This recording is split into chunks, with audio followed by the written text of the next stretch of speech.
আসসালামু আলাইকুম, শুভ বিকাল। আজকে আমি আপনাদেরকে দেখানোর চেষ্টা করব ওমান শহরের বিকাল টাইম পরিবেশটা।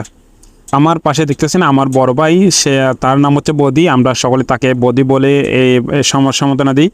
তো আমরা কিন্তু কাজের উদ্দেশ্যে রওনা দিলাম। আমাদের যেই কাজ, যে মার্কেটের কাজ, স্ন্যাক্স মার্কেটে, সেই মার্কেটের কাজের উদ্দেশ্যে আমরা রওনা দিলাম। আমাদের কিন্তু ব্রেক টাইম ছিল 3টা থেকে 5:30 পর্যন্ত। তো ব্রেক টাইম শেষ করে আমরা কাজের উদ্দেশ্যে আবার রওনা দিলাম। আমরা সকলে কিন্তু একই মার্কেটে, একই স্থানে আমরা চাকরি করি। তো সবাইকে নিয়ে আসছে একটা ভিডিও বানাতে চাচ্ছে, আমার অনেক মন চাচ্ছিল, সেই জন্য আমি ভিডিওটা বানালাম। আমার ছোটো ভাই একটা দেখেন, সে কিন্তু অনেক দূরে, সেই ভিডিওটা ওড়ার জন্য সে অনেক আকতি মিনতি করছিল, সেই জন্য তাকে একটু ওড়াই নিলাম। আমার বড় ভাই ছিল আদিল, সে হচ্ছে পাকিস্তানি ভাই। আমার বাংলাদেশি ভাই দেখেন, আমি তার নাম জানি না, কিন্তু সেও কিন্তু ভিডিওতে ওড়ার জন্য কিন্তু একটু ইচ্ছুক। সবার আসলে ভিডিও করলে সবার উঠতে মন চাই, সবাই দেখব।